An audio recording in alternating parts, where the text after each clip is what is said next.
हनुमान चालीसा के अंदर materialistic success और स्पिरिचुअली इंक्लाइन होना दोनों के रहस्य छुपे हुए हैं। पर कैसे? आज के इस वीडियो में हम इसे गहराई से जानेंगे।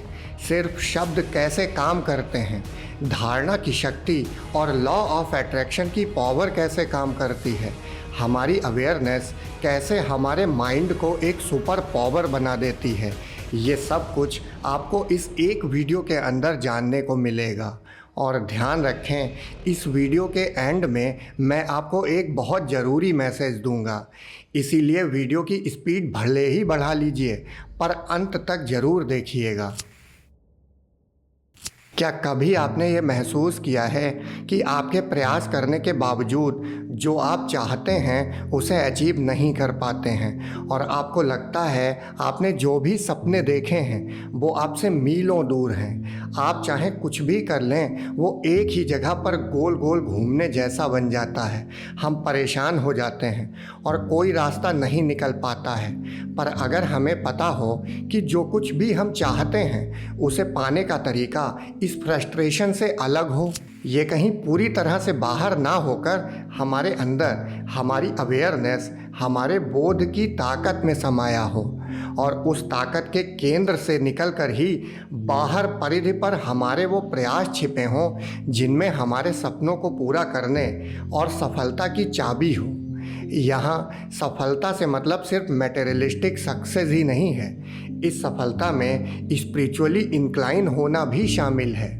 और यहीं पर हनुमान चालीसा के शब्द आस्था से मिलकर अवेयरनेस से कनेक्ट हो जाते हैं और फिर अवेयरनेस की पावर से न सिर्फ इच्छाएं पूरी हो सकती हैं बल्कि ये हमारे लिए स्पिरिचुअलिटी के दरवाजे भी खोल देता है। खास बात यह है कि ये सामान्य व्यक्ति भी अनुभव कर सकता है, बस भाव शुद्ध होना चाहिए और विचारों का शोरगुल थोड़ा कम होना चाहिए। हमारे अंदर वो स्पेस होना चाहिए जहाँ ये काम कर सके। ध्यान रखें, हनुमान चालीसा के अंदर शब्द इस तरह से लॉक हैं कि उनसे हमारे अंदर की अवेयरनेस से धारणा की शक्ति और लॉ ऑफ अट्रैक्शन की पावर इन्वोक हो जाती है। हनुमान चालीसा से हमारी आस्था जुड़ी होने की वजह से ये आसानी से हो जाता है।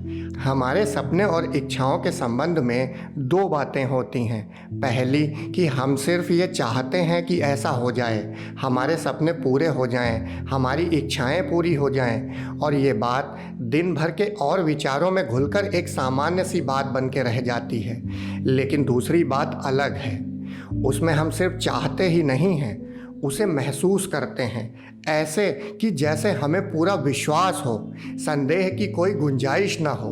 एक कहानी से हम इसे समझ सकते हैं। एक गांव में अकाल पड़ा था, बारिश हो ही नहीं रही थी।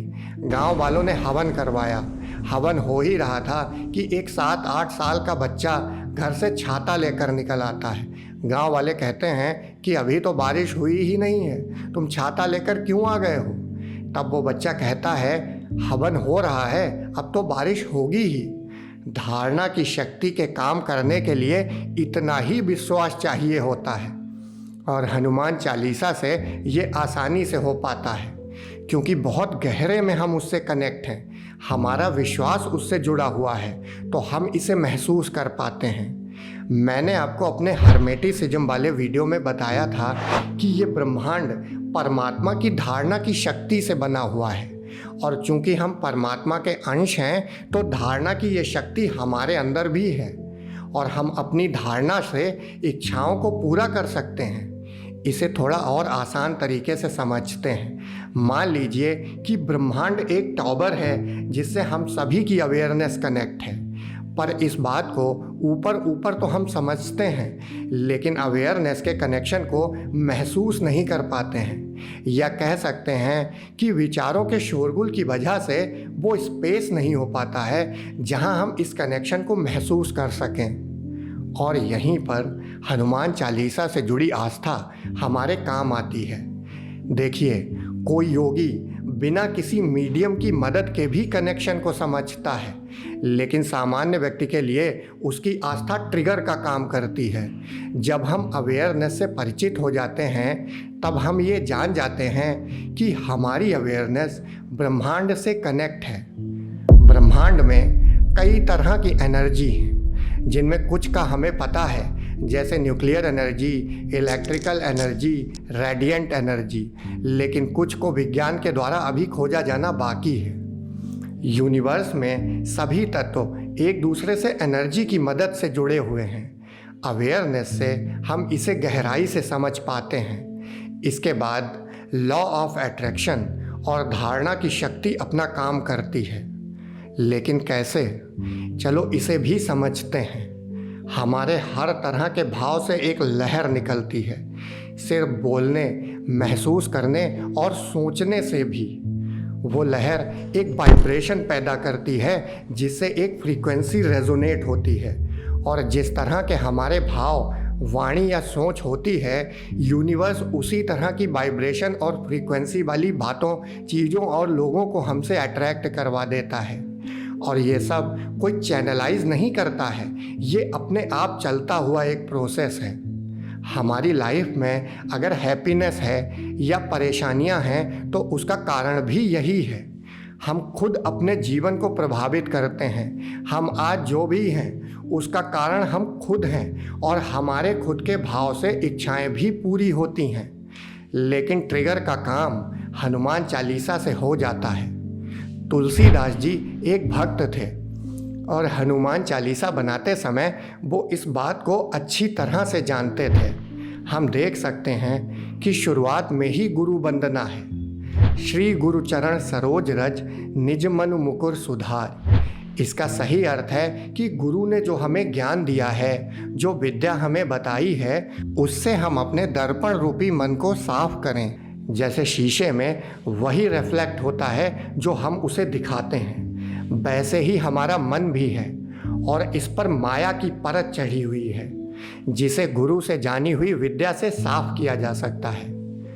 बरनौ रघुबर बिमल जसु, जो दायक फल चारि। माया की परत साफ होते ही हमें अपने अंदर राम की आभा के दर्शन हो जाते हैं, और ऐसा व्यक्ति ही जीवन को समग्रता से जीता है। तब वो वास्तव में धर्म का पालन करते हुए अर्थ, अपनी मैटेरियलिस्टिक ज़रूरतों को पूरा करते हुए, इच्छाओं की व्यर्थता को जानकर, इच्छाओं को खेल की तरह खेलते हुए, जीवन को पूर्णता से जीते हुए मोक्ष को उपलब्ध होता है। बुद्धिहीन तनु जान के सुमिरो पवन कुमार। ये दोहा भक्त की भावदशा को दिखाता है, जहां वो अपने अहंकार को समर्पित करते हुए हनुमान जी की प्रार्थना करता है। बल बुद्धि विद्या देहु मोहि, हरहु कलेश विकार। यहाँ बल से अर्थ शारीरिक ताकत से नहीं है, जैसा कि लोग समझते हैं। बल से मतलब है वो आत्मबल, जिससे बुद्धि, विद्या, बोध पाने के लिए अग्रसर हो सके। और बोध, जिसे अवेयरनेस भी कहते हैं, यही सभी कलेश और विकारों से मुक्त करने की कला हमें सिखा देता है। बोध हमें एनलाइटमेंट, संबोधि तक पहुंचा देता है। 40 दिन की बात इसीलिए कही गई है क्योंकि हर साधना का एक प्रोसेस होता है। ये 7 दिन, 21, 40, 60 और 90 दिन या अलग अलग साधना के हिसाब से हो सकता है। और अब वो ज़रूरी मैसेज जिसकी बात मैंने शुरुआत में आपसे की थी। हनुमान चालीसा से इच्छाएं पूरी हो सकती हैं, लेकिन ये सिर्फ इच्छाएं पूरी करने के लिए नहीं है। ये एक प्रार्थना है जो हमारी अवेयरनेस, हमारे बोध को जगाती है, और अवेयरनेस से हम इच्छाओं के पार जा सकते हैं। क्या हनुमान चालीसा को हम सिर्फ इच्छाओं के पूरा हो जाने के लिए पढ़ते हैं? हाँ, कभी ऐसा टाइम होता है जब इच्छाओं की ज़रूरत होती है, तब अधिकार से मांग लो। लेकिन जब इच्छाएं पूरी ही हो सकती हैं तो राम से मिलने की इच्छा करो। राम से मिलते ही हम इच्छाओं के पार हो जाते हैं। और राम कहीं बाहर नहीं है, राम हमारे अंदर ही हैं। जैसे हनुमान जी के अंदर थे, वैसे ही। कब तक इच्छाओं के घोड़े पर बैठ के दौड़ते रहेंगे हम?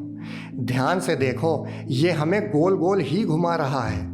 ये घोड़ा जन्मों जन्मों से दौड़ रहा है और इसीलिए हम राम से दूर हैं। तो हनुमान चालीसा का मतलब राम से मिलन ही है। ये एक भक्त की प्रार्थना है कि जैसे हनुमान जी आपको राम मिले, वैसे ही मुझे भी मिला दो। और ये वीडियो भी इसीलिए बनाया क्योंकि इस समय हनुमान चालीसा से सिर्फ कामनाएं पूरी करवाने का जो खेल चल रहा है, उससे थोड़ा ऊपर उठकर देखें। लाइफ सिर्फ इच्छाएं पूरी करने के लिए नहीं मिली है, ये एक अवसर है कि हम राम को जान लें। पवन तनय संकट हरन मंगल मूर्ति रूप, राम लखन सीता सहित हृदय बसौ सुरभूप। वीडियो को यहाँ तक देखने के लिए आप सभी मित्रों का धन्यवाद।